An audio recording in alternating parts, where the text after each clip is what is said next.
Hi everyone, I am here with a true story from our, um, what's it called? When God Winks at You book that I got us. Okay, this one is called Michelle's Poem. An image kept popping into Michelle's mind. It made her want to write a poem, even though she had limited experience writing poetry. There's no wrong way to write a poem, guys. In her image, there were an old man and an old woman, very much in love, but no longer able to be together. The man reminded Michelle of her grandfather, with whom she had a deep connection and who had recently become ill. Are you choking? No.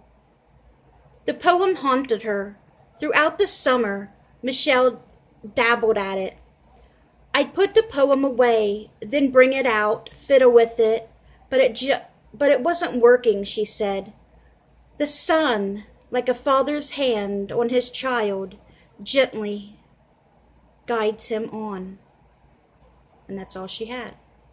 Returning to her senior year of college, Michelle took on a heavy load of writing classes, including her first poetry class, and her mind revisited her unfinished poem, so that should help her then. An Elvis song in a TV commercial gave her an inspiration. She thought it would be a great title to her poem, Return to Sender.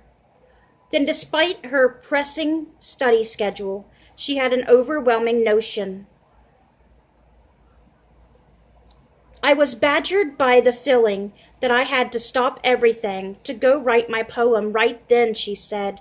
She turned off the TV and wrote and wrote. The phone rang. It was my father. He called to tell me my grandfather had just died. I had a feeling this is what was going to happen. Probably him and his wife were together again. Michelle Kowalski reflected on that day and the God wink.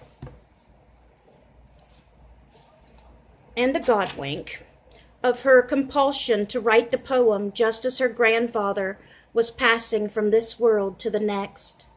I feel God was trying to prepare me, and I was so at peace with it. From time to time, she still tweaks her poem, but Return to Sender is nearly done.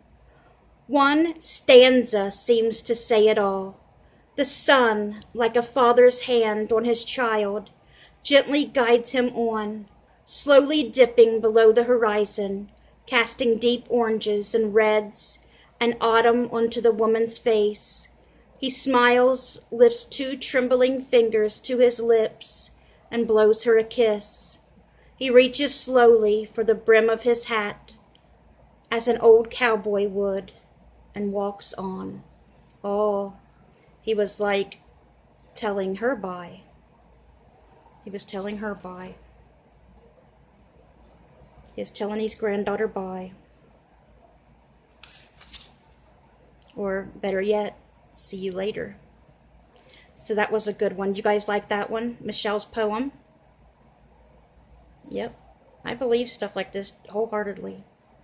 I've heard so many stories from people that I know would not lie about it. Would not lie. And I've seen things myself and heard things, so I know. And I would not lie to you about it either. But I'm not going to get into telling none of that stuff because the people that I tell it to, that I thought I could trust, think I'm crazy, so that's why I don't tell anybody anymore.